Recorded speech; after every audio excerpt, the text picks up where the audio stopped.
Okay, so here we go with the third section of Beowulf. Once again, you need to have your colored pens. You need to have your red, blue, and green pens, so make sure you have those because we will be doing a color writing again.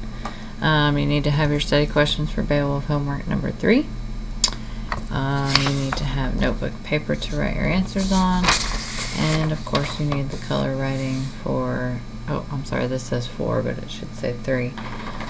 You need the color writing for the section 3, which you should have picked up when you came in. So you should have all these supplies before you start, so make sure you have those. So here's, sorry, I just grabbed the wrong paper, so it should say Beowulf summary number 3. So make sure you have all that. Okay, so here we go.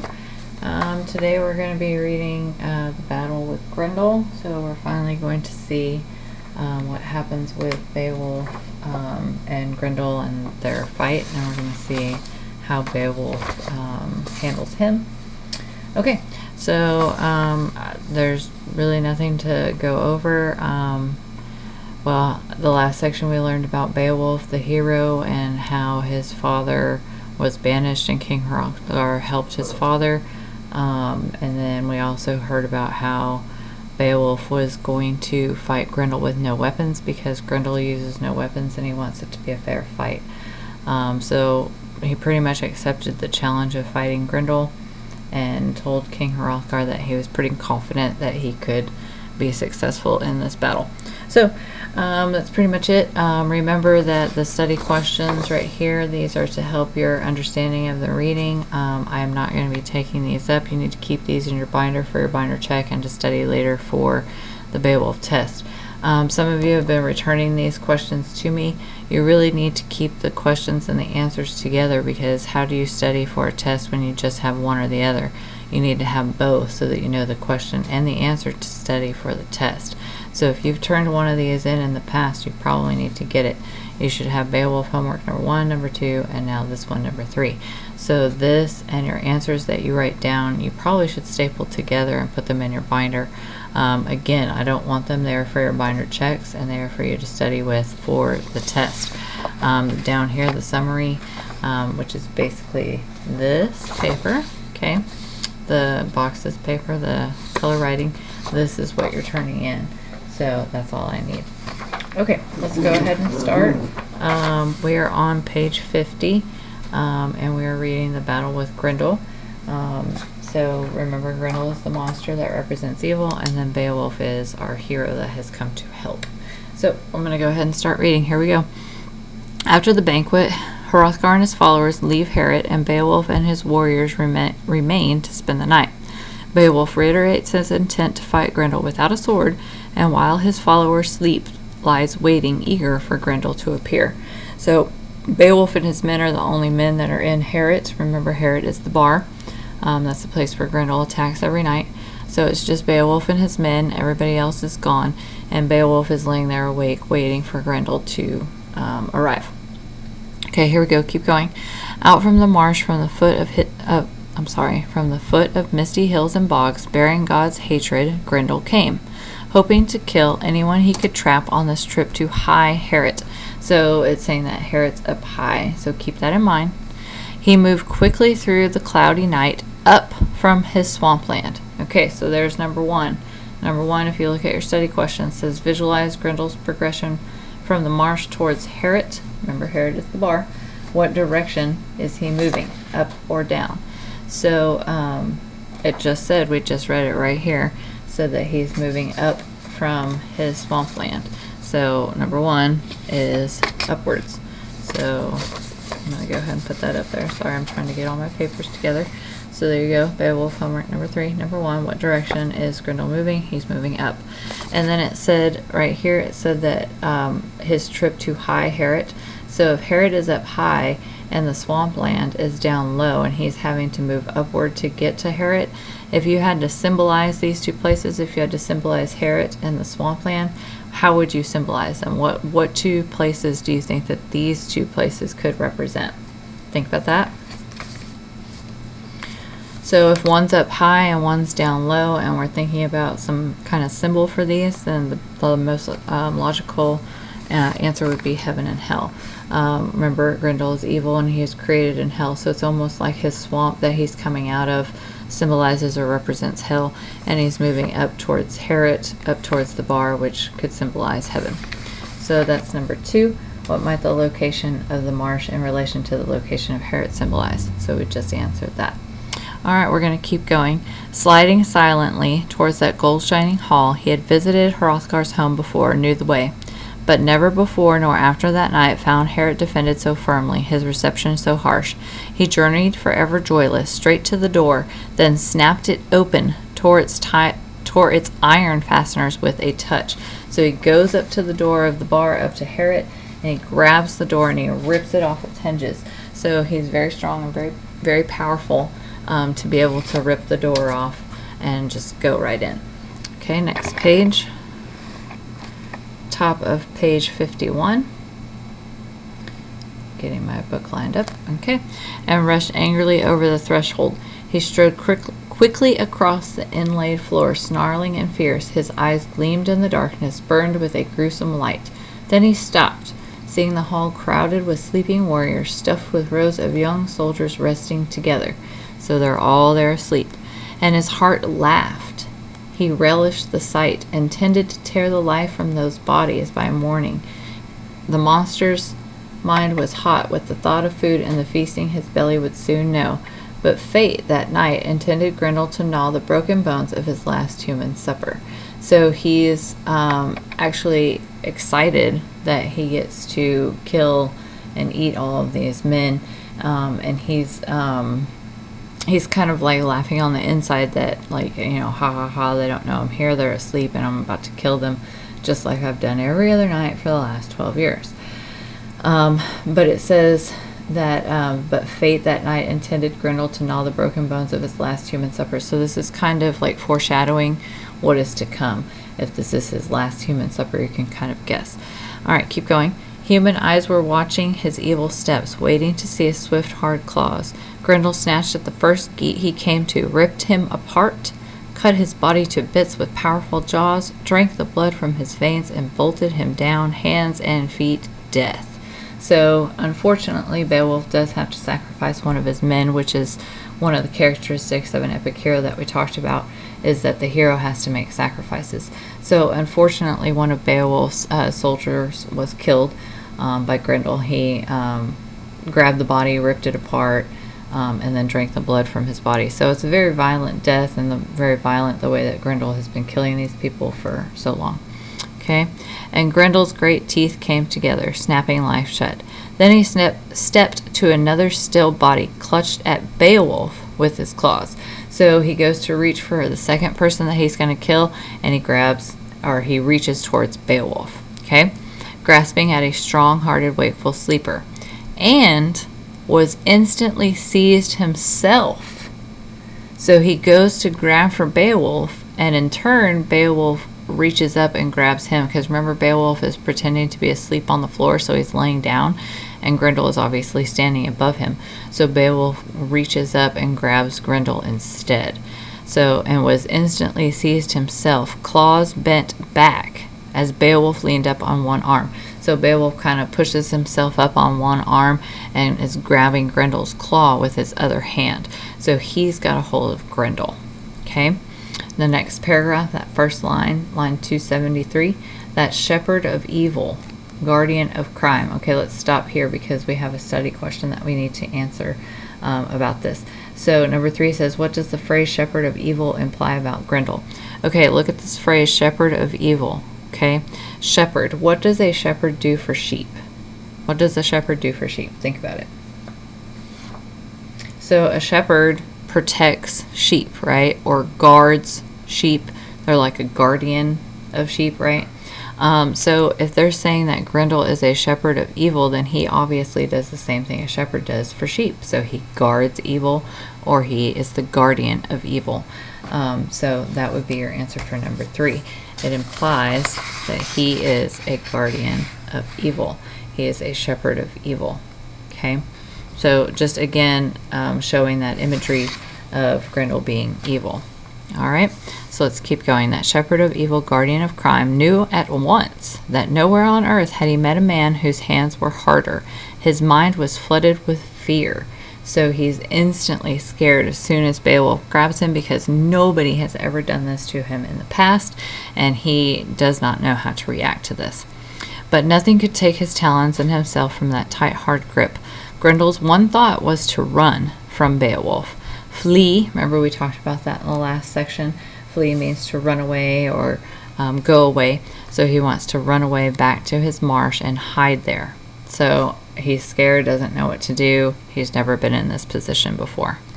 This was a different Herod than the hall he had emptied. So he's thinking to himself, this is different than every other night that I've come to attack. What's happened? Why is this different? He's surprised.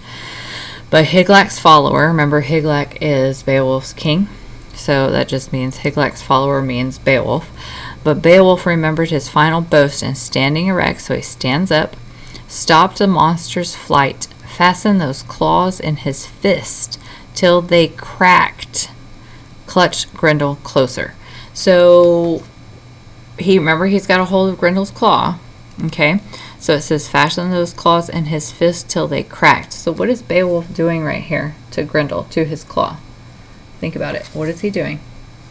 It says fasten those claws in his fist till they cracked. So what is he doing to Grendel's claw?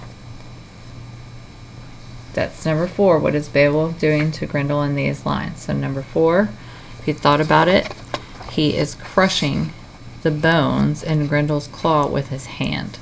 So he's got a hold of Grendel's claw and he's squeezing it so tight that he's crushing the bones in his claw with his own hand. Okay, so obviously very painful for Grendel. Now, look at these 3 lines right here. Look at line 283 to 285. The monster's flight fastened those claws in his fist till they cracked, clutched Grendel closer. What sound is repeated in those 3 lines? The monster's flight fastened those claws in his fist till they cracked, clutched Grendel closer. So what sound is being repeated in that passage? It's the C sound. Claws, cracked, clutched, closer. So why do you think that the author used the C sound in these lines? Why do you think that he or she used the C sound in these lines? And it's because what is Beowulf doing? He's crushing his bone, right? He's crushing his bones in his claw. So the author used the C sound because this is number 5. I'm just going to pause because I didn't mention that. But number 5, what sound is repeated in these lines, which we just discussed, the C sound. And why does the author repeat this sound? Because the repetition of the C sound brings the sound of crushing bones to life. Remember, this story was told out loud. It was told orally. They didn't have movies, TV, nothing like that. So they had to tell the story to each other. And so by using that C sound, it made the sound of bones crushing and cracking come to life for the person that was listening to the story. Okay, so that's why they use those C sounds there. All right, and then in order for Beowulf to do this is number 6. In order for Beowulf to do what he's doing to Grendel by crushing his claw, what kind of epic quality is Beowulf displaying? If he's able to hold on to Grendel's claw and not just hold it, but crush his bones with one hand, what kind of epic quality is Beowulf showing here? Think about it. Okay, and that's number 6. So he is showing his superhuman strength by doing that. He's able to crush the bones in his hand with just using in his claw, with just using his one hand. So obviously he's got some superhuman strength here. Okay, let's continue. Let's see, we stopped closer. Okay, we stopped here, right here, on line 285. The infamous killer fought for his freedom, wanting no flesh but retreat, desiring nothing but escape. So he doesn't want anything except to get the heck out of there. His claws had been caught, he was trapped. That trip to Herod was a miserable journey for the writhing monster. So why was this a miserable journey for Grendel? That's number 7. Why was this a miserable journey for him? Think about that for just a second. Why was it a miserable journey for Grendel? Think about everything that he was feeling up here. How was he feeling? What did he want to do? What couldn't he do? So think about all of that, and why would this be a miserable journey for him? Okay, so that's number 7. Why is it a miserable journey? Because he's losing. He wants to run away, but he can't. He's trapped. He's scared. He doesn't know what to do. He's surprised. And so, of course, it's a miserable journey for him because of all of these things. He's losing. He's trapped. He can't run away. He's scared. Okay, so that was number 7. All right, let's go to the next page. We're on page 52 now. This top part at the top of page 52, we're not going to read any of this, but I want to point this out to you because this is a bonus question on your test. This is also number 8 on your study questions. It says, what's the only thing that can destroy Herod? Now I want to stop and pause this out because some of you are still confused.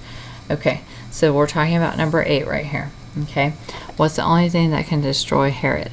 Herod is the name of the bar or mead hall where they go and drink, eventually pass out because they're drunk, and that's where Grendel attacks. Okay, I've seen some people put on their color writing, they put the Herod. You don't have to do that, okay? You don't need to put the Herod, just Herod. So it's just the name of the bar. So just like North Crowley High School is the name of the school, we don't say the North Crowley, right? So it's just Herod or just North Crowley. All right, so I just wanted to make sure you understand that. So anyway, what's the only thing that can destroy Herod? What's the only thing that can destroy the bar? And I just want to point that out. It's right here on line 302. The only thing that can destroy Herod is fire. And so that would be a bonus question on your test that you'll have later. So you probably want to put a star next to that. So that's number 8. What's the only thing that can destroy Herod is fire. And I'm going to go ahead and write this on here so that you know. And you might want to label that on your questions as well so that you remember that for the bonus. Okay, let's go ahead. We're going to continue reading. So we're going to skip down here to the middle of the page where there's that little break there. That's where we're going to start. And this is still Beowulf and Grendel struggling, and they're still fighting. Beowulf still has a hold of his claw. Okay, that mighty protector of men, talking about Beowulf, meant to hold the monster till its life leaped out, knowing that the fiend was no use to anyone in Denmark. All of Beowulf's band had jumped from their beds, ancestral swords raised and ready, determined to protect their prince if they could. So all of his men jump up and they're willing and ready to help. Their courage was great, but all wasted.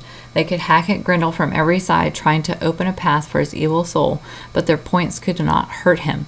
The sharpest and hardest irons could not scratch at his skin, for that sin-stained demon, talking about Grendel, had bewitched all men's weapons, laid spells that blunted every mortal man's blade. So there's number 9 for you. Why do you think that no weapons can hurt Grendel? Why do you think that no weapons can hurt Grendel? And it's right here, I just read it. Had bewitched all men's weapons, laid spells that blunted every mortal man's blade. So why can't their weapons hurt him? Because he has cast a spell that makes all weapons useless against him. So it doesn't matter how much Beowulf or his men try to hurt him with a weapon, it's not going to work. So it's kind of a good thing that Beowulf decided not to fight him with any weapons, because it wouldn't have mattered anyway. So his warriors, his men that he brought with him, they have their weapons and they're trying to hurt Grendel, but it's not working because of this spell. Okay, so let's go ahead and continue. Right here. And yet his time had come, his days were over, his death near. Down to hell he would go, swept groaning and helpless to the waiting hands of still worse fiends. Okay, next page. Top of page 53. Now he discovered, right here, now he discovered once the afflicter of men, tormentor of their days, what it meant to feud with Almighty God. Grendel saw that his strength was deserting him, his claws bound fast, Higelac's brave follower tearing at his hands. The monster's hatred rose higher, but his power had gone, so he's getting weaker. So here we go. This is the good part. He, Grendel, twisted in pain And the bleeding sinews, stop and look in your margin of your book right here. Sinews means the tendons that connect muscles to bones. The tendons that connect muscles to bones. Okay? Now go back here. I'm going to read this over. He twisted, Grendel twisted in pain, and the bleeding sinews, the tendons, deep in his shoulder snapped.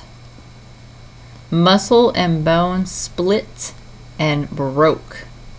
All right, now let's think about this. I want you to picture in your head Beowulf holding Grendel's claw, and he is not letting go of Grendel's claw. Grendel is trying to pull and twist and turn and do everything he can to get away from Beowulf. So if Beowulf's holding on and not letting go and Grendel's trying to pull away, what do you think happened when it said that his shoulder snapped, muscle and bone split and broke? What do you think happened? What did Beowulf do?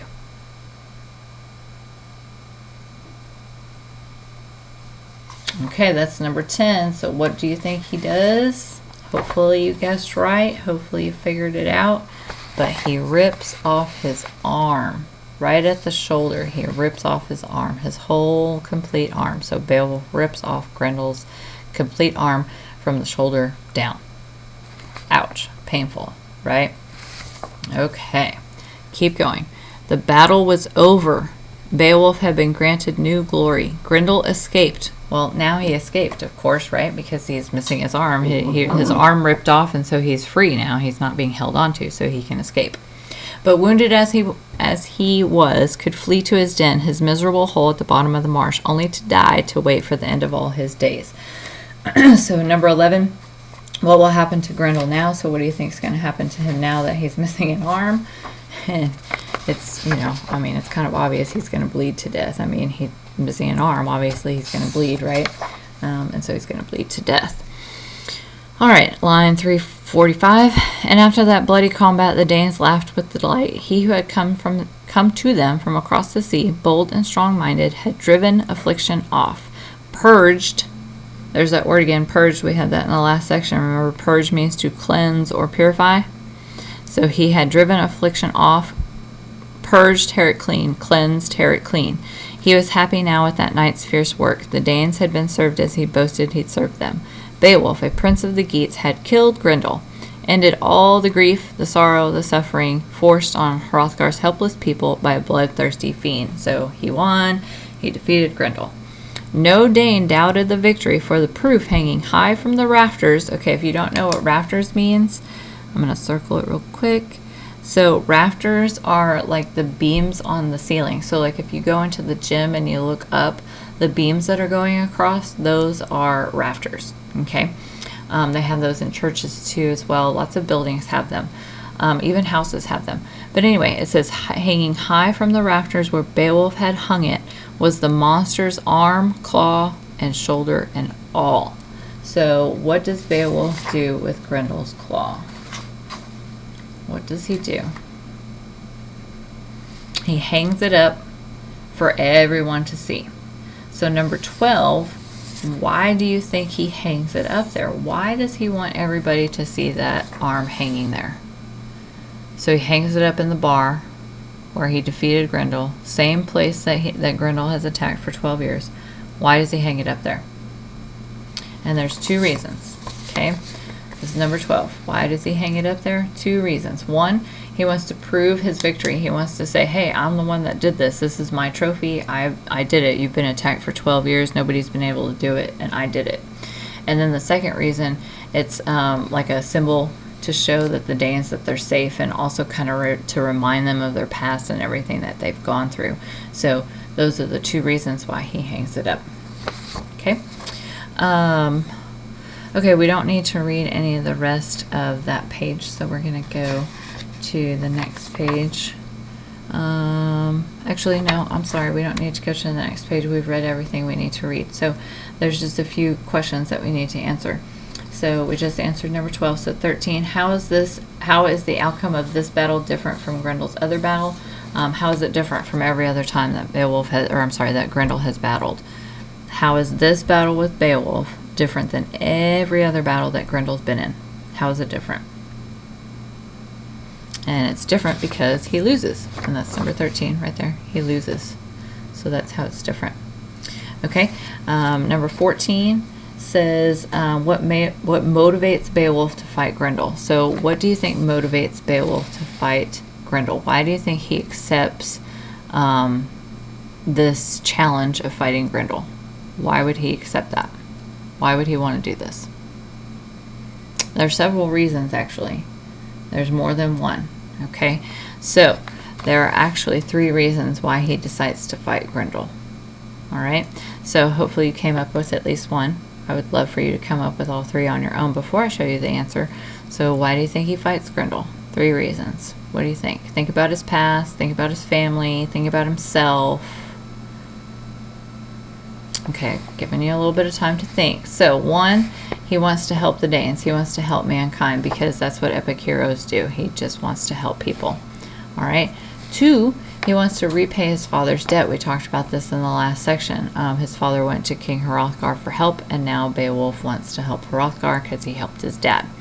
And then 3, of course, that would be kind of the selfish reason because he wants to gain glory and fame for himself, which these warriors really was their main motivation, was to get that glory and fame for themselves. That's really all they wanted back in this time period. Okay, then that was 14, so we just have one more question to answer, which is number 15, and it's probably the hardest question on here. So it says, contrast the behavior of the Danes. Let me stop. Contrast. Let me put this up here so you can see. So contrast. The word contrast means difference. So difference, I'm sorry if that's hard to see. But what's the difference in the behavior of the Danes and that of Beowulf's band? Why is there a difference between the tribes? All right, I'm going to walk you through this step by step because this is probably the most important question to understand. And it is a hard question. Now, you don't need to write this one, okay? So you don't, this is just to help you explain or help me explain it. So why is there a difference between the 2 tribes? So first of all, we have to figure out like characteristics of each tribe. So Beowulf's band, they have courage, they have loyalty, and most importantly, they have Christianity. Okay. The Danes, they have fear and defeat because they've been defeated for 12 years. So my question is, why is there such a difference between these 2 tribes? Why is that? Why do you think that is? Think about this for a second. Why do you think there's such a big difference between these 2 groups of people? Okay, and the reason is because after 12 years, the Danes are worn out. They have nothing left to give. They're spent. They're done. They're just so defeated and tired. And then most importantly, the Geats have God or Christianity on their side. So, you know, given the message of the story to convert to Christianity, that would seem, you know, pretty logical that they would have God on their side. And that's a huge major difference between the 2 tribes. Okay, so that's probably a question you'll see again on the test. So I would probably star that one so that you can remember that question for the test later. Okay, so the only thing left that we have to do is our summary for this section, and we're going to do it with the color writing, with the J&J for color writing. I'm going to go ahead and zoom this out. I'm going to actually write this one out with you guys because it seems like we have still some issues with people that are confused with this, and I'm actually really highly considering just doing a video over color writing because we're still struggling. Well, some people are still struggling with this. Okay, so here we go. Same thing that we do every time. Summarize what happened in this section of Beowulf. Use text evidence to support your answer. So we're going to start out with blue, and your blue is answer the question. Okay, that's what you do for your blue, is you answer this question. So we're answering this question above. What happened? So what happened? So I'm going to answer the question. In this section of Beowulf. Now we have to underline Beowulf because we're talking about the story, and you have to underline a title of a story. Okay, So in this section of Beowulf, and it's going to sound a little weird because I'm going to repeat the same name over, but in this one I'm talking about the story, and I'm about to write his name because I'm talking about the character. So it sounds a little weird to have Beowulf, Beowulf, but it makes sense. So in this section of Beowulf, Beowulf, what does he do? Now, I could have picked something else, but this is what I chose to write about. So I could have said in this section of Beowulf, Grendel, and then I could have talked about something that Grendel did, okay? But I decided to use Beowulf. So here's what I decided to say. Again, I'm going to write this up here. Do not use this example. You can use this as an example to help you, but you cannot simply copy this down and turn it in for your grade. You have to come up with something different. So I said in this section of Beowulf, Beowulf defeats Grendel. Pretty simple, right? I mean, that's what happens in this section. He defeats him. He wins. He kills him, right? So now that I have my topic sentence, I've answered the question. So now I have to come down here with my red, my concrete detail, and I have to find a quotation from the book. So I have to actually get a book, I have to open it, and I have to find one that is going to show me that Beowulf defeats Grendel. Okay, so I would have to look through my book and find something that shows Beowulf defeating Grendel. All right, so I decided to use this quote right here, purged Herrick clean. Now notice it does not have quotation marks around it in the book, but once I copy it down, it is a quotation. So I said on line 347, it says, had driven affliction off, purged Herrick clean. Now notice I have my quotation marks and my period. Make sure you have those. Okay, so I have my quote that directly goes with the sentence above it, and it's proving that Beowulf defeats Grendel. Now in my green, I'm going to explain my quote. I'm going to explain why I picked it, why it's important, and what does it show. So I said Beowulf accomplishes his job. I could have said completes his job, but I said accomplishes his job of getting rid of all the evil in Herrick. Okay, one sentence. Make sure that period's darker. One sentence explaining that quote. So again, this is going to connect with that quote above it. All right, same thing. You're going to do the same thing over. Explain it again. The quote again. So I said Beowulf showed how great of a warrior he is by defeating the monster. I'll put it up there, sorry. By defeating the monster Grendel. Okay, so, make my period darker. So again, I've just explained my quote. So this again goes with the quote way up here. Okay, goes with this right here. Alright, and then the last one that you have to do is your topic sentence. So this is going to be in blue. And with your conclusion sentence, you're just taking this topic sentence and kind of rewriting it in a different way. Alright, not just copying it over. So this is restating the topic sentence right here. So I said, in conclusion, Beowulf saves the Danes from Grendel. And that's it. I just kind of, see, I just kind of reworded my topic sentence at the beginning. I just kind of reworded it in a different way for my conclusion. All right. So again, if this were my paper, I would put my name on it and I would turn it in. Again, once you're finished with the color writing, you turn that in along with my pens. You keep the study questions and the answers like I went over at the beginning of the video, and the only thing I need is the color writing, like always.